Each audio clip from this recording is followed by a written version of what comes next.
By popular demand, I had many of you asking me to compare Mazda to Toyota and Honda. I was actually kind of surprised to see as I looked through my management system comparing the top 5 Japanese makes. I was actually pretty impressed to see where Mazda ranked up there with the best of the best. So going through the average parts cost of the top 5 Japanese makes, I want to share those numbers with you. So coming up at number 1 as the lowest average cost of parts is actually Mazda. So the average cost of a part that I've installed on our customers' Mazdas in the last 5 years was $55.97. Now, when I'm giving you these averages, keep in mind what our shop does. We're a diagnose and repair shop. So yes, we do everything from like oil services and emissions all the way up to engine replacements and wiring harnesses and all that crazy stuff. So where that average comes from is $5,000 engine all the way down to a 30-cent bulb. If you average all out, it ends up being $55.97. Coming in at number 2 was actually Nissan. So Nissan's had an average parts price of $58.48. Third are my Hondas. Honda came in at $62.22.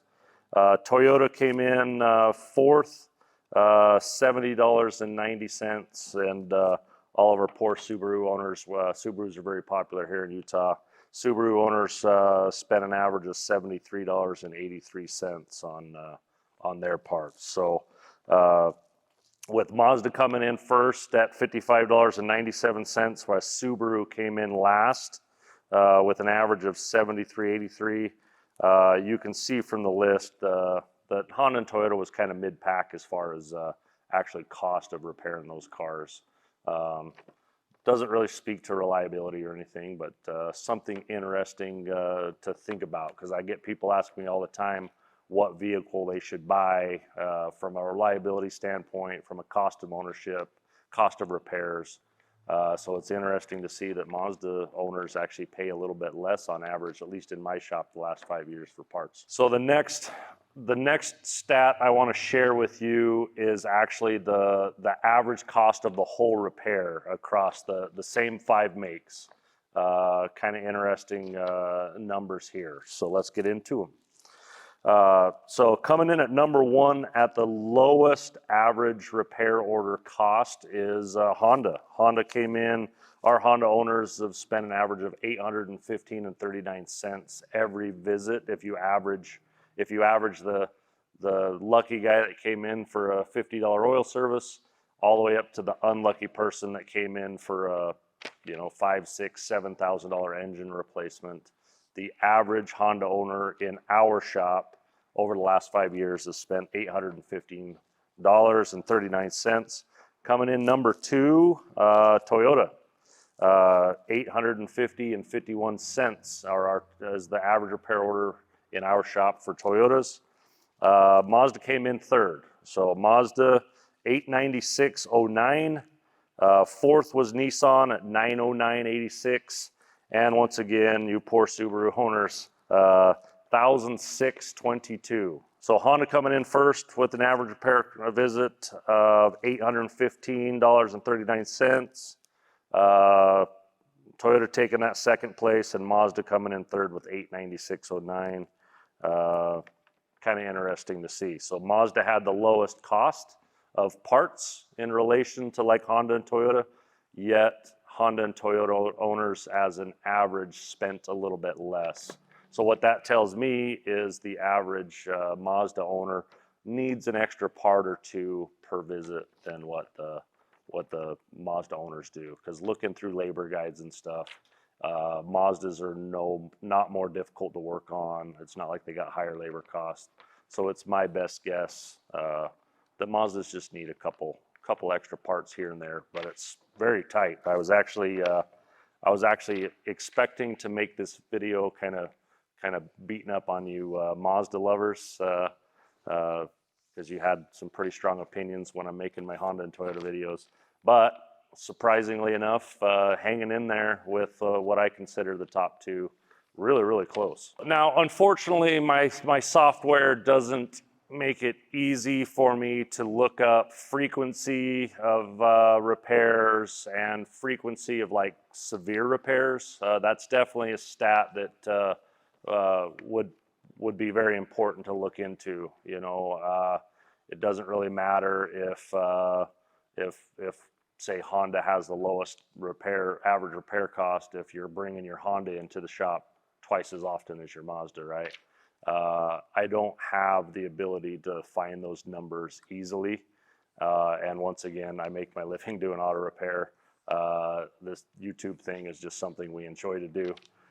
So we try to not invest too many hours into it and get too far behind with demands of running this place. But I wish I could look that up. I wish I could look up the frequency of repairs and more importantly, the frequency of like surprise big repairs.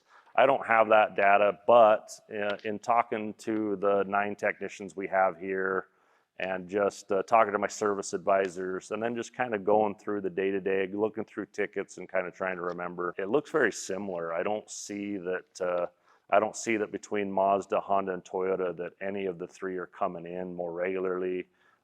Definitely don't have any of the 3 coming in on a tow truck more often.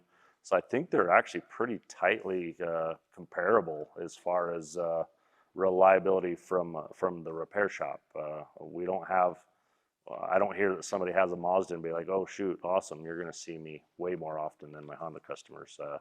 So general sense is as far as reliability, as far as having to bring it to a repair shop like mine, I think you Mazda owners are in pretty good shape. So the one number that was kind of surprising to me is the Toyota versus Honda comparison. So just from a part standpoint, so once again, the average part cost we installed on a Toyota was $70.90 in comparison to the $55.97 for the average Mazda part. And then even though Toyota parts are 27% higher cost on average than the Mazda parts, their average repair order was still 5% less. So Toyota owners spend 27% more per part, but 5% less on average when they actually come into the shop, which just means obviously Mazda owners are buying a little bit more parts every visit than what the Toyota owners need. So